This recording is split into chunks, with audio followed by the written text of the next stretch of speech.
my name is Katie and welcome to my channel, Royalty Soaps. The Unicorn Frappuccino took the world by storm. It was available for a very short amount of time. You can't even get it anymore, and the internet is definitely going through withdrawals. Well, I'm going to help you get your little Unicorn Frappuccino Starbucks fix in a way that won't make you break your diet and won't involve any sort of calorie counting or sugar intake. That's right, I have designed an artisan soap that looks like the Unicorn Frappuccino.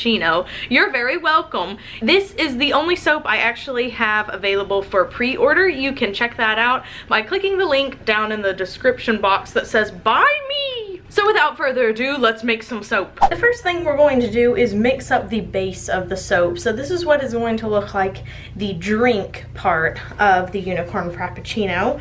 So in this bucket right here, I have all of my oils. I use 5 different oils. The recipe is down in the description box below. I use coconut oil, olive oil, castor oil, sweet almond oil, and organic fair trade sustainably grown palm oil. And then over here I have distilled water and sodium hydroxide, or lye. So that is the chemical that you absolutely must have to make soap. It's not an option, you have to have it. So first I'm going to take my stick blender here. This is the Cuisinart stick blender, and I'm going to burp it a little bit just to make sure there's no air trapped in there.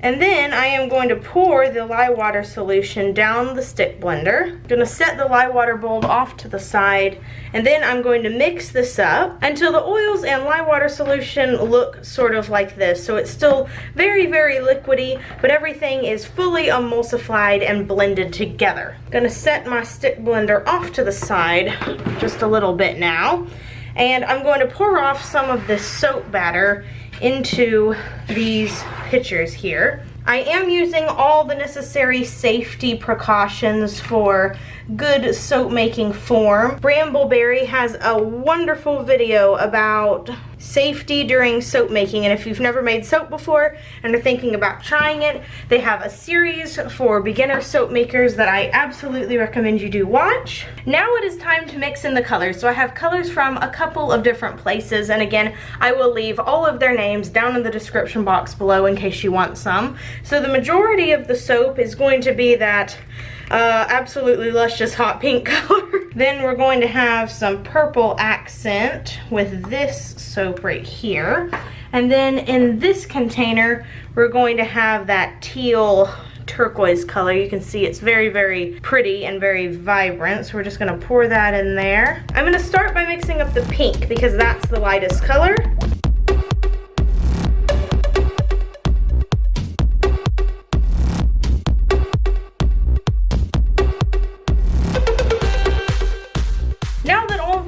Are mixed up, I'm going to pour in my fragrance oil. This fragrance oil is actually a blend of 5 different fragrances.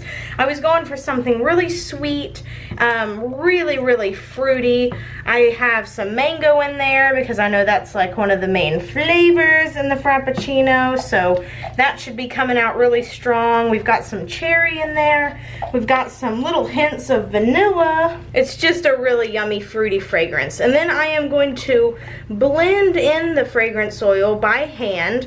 You can use your stick blender to blend this in, but I like to do it by hand for complicated fragrances because I just think it does a better job and kind of slows down the thickening process. So now that these have been blended together, it is time to pour it in my soap molds. These are the 17 bar soap molds from Brambleberry. I have been using them for years and absolutely love them. So I've poured a good bit of the pink in there. So now I am pouring the purple from way up high, and now the turquoise from up high too. Then I'm going to shake down these soaps just a little bit so they fill in the gaps. Then I am going to plop the rest of my pink and colors into this mold, and then I'm going to take my hanger tool and put a really pretty swirl in it. This is my tool from Brambleberry, and I'm just going to stick it in and kind of pull it around a few times in no particular direction, just to make sort of a random swirl in there. Gonna wipe off the extra. And once again, I'm gonna tap these down to get rid of all the air bubbles. I am now going to mix up an entirely separate batch of soap for the whipped cream soap frosting on top. I have mixed up my second batch of soap now for the frosting, and before it completely hardens, I'm going to pour just a little bit in its liquid form here onto the soap to sort of fill in any of the cracks that may have been left behind from the first batch here, just to sort of level it out. I'm then going to take my spatula and kind of fill in those grooves manually.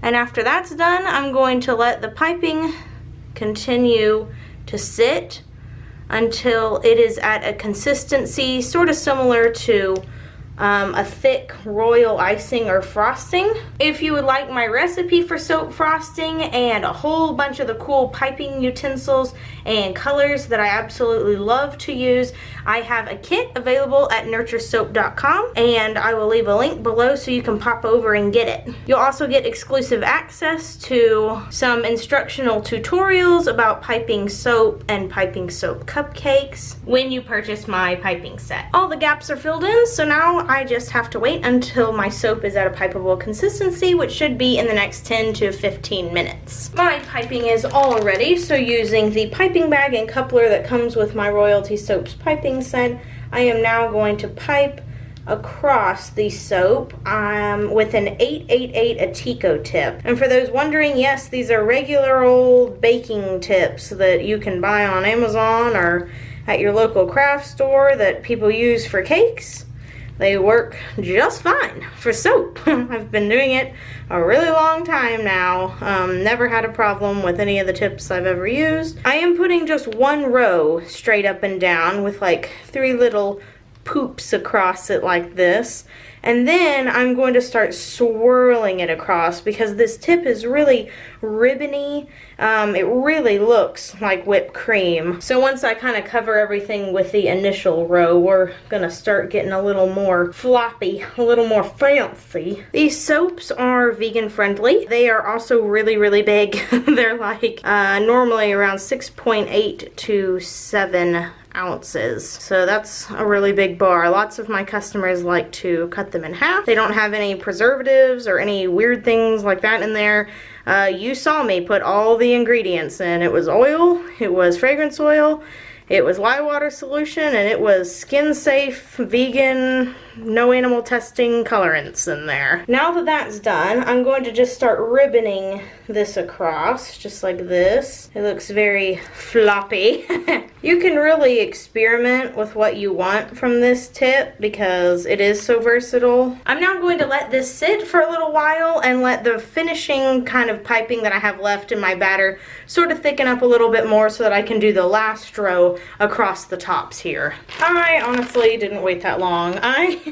I get so impatient when I do this type of stuff that I never end up waiting as long as I say I'm going to start piping again. But definitely long enough for this little tip here to be abundantly apparent on top of these bars. So the next thing that I'm going to put on top is some powder, some colored powder stuff, because that's what they have on top of the little unicorn bars, is like pink and blue powder. And I saw some that were really beautiful, and then I saw some that like had soaked in too much and they looked kind of gross. So we're gonna go for the beautiful ones. Okay, so here we go with the pink. Just gonna kind of sprinkle that on there a little bit. Okay, that doesn't look so bad. Now I'm going to take some blue holographic glitter and I'm gonna sprinkle that down one side. Not my normal style by any means. I think it was just blue and pink, but I'm gonna put some purple down the side here too because I know that there was some purple in the drink. Then I'm just going to take a little bit of silver holographic glitter because why not? Then I'm just going to take some of that leftover mica colorant mixed with oil, and I'm going to put a small drizzling of that This is my own interpretation, obviously, not how they made their actual Frappuccinos, but I think it's going to look better this way. Then I'm going to do the same with the purple.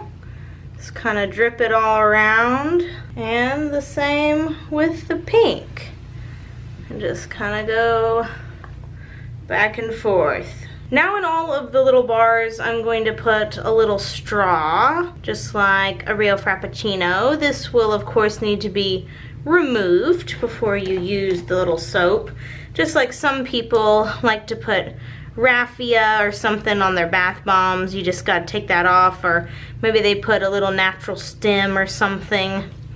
You just remove it before you use the soap. Now this is where some things are getting crazy, because if I wanted it to be accurate, this is how I would leave it. But I have to take it an extra mile further. So on 5 of these bars, I'm going to put a little heart, a little unicorn heart. Just 5 lucky people get the heart, because it's fun that way. And then on a few of them, I'm gonna put some little melon balls over here. Should these be like unicorn poops? Is that what they are? I don't know.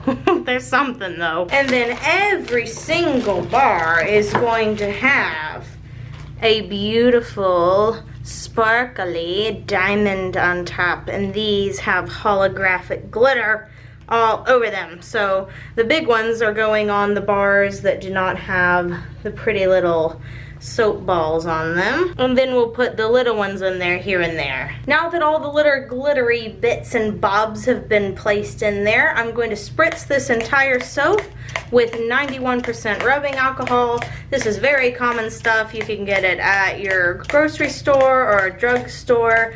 It's just like a more concentrated version of regular rubbing alcohol. And I'm going to let these sit for 24 hours. This is what the unicorn Frappuccino soaps look like up close. And if anybody is wondering why I have to let them sit for 24 hours, that's just about how long it takes for my soap to get hard enough to cut into bars. Okay, so I'll be back tomorrow to cut these up, and I can't wait to see the inside. We are back 24 hours later, and this is what the unicorn soap looks like.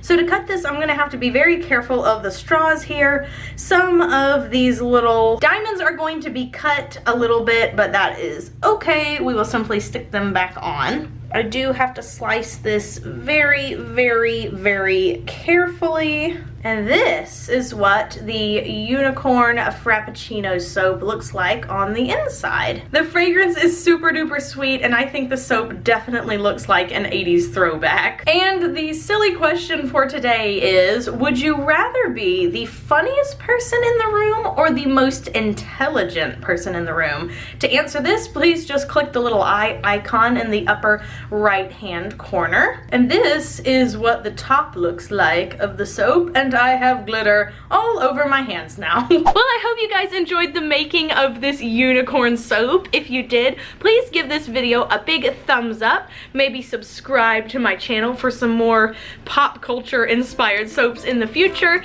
and leave me a comment down below. And until next time, I hope you all have an absolutely royal day, and bye for now.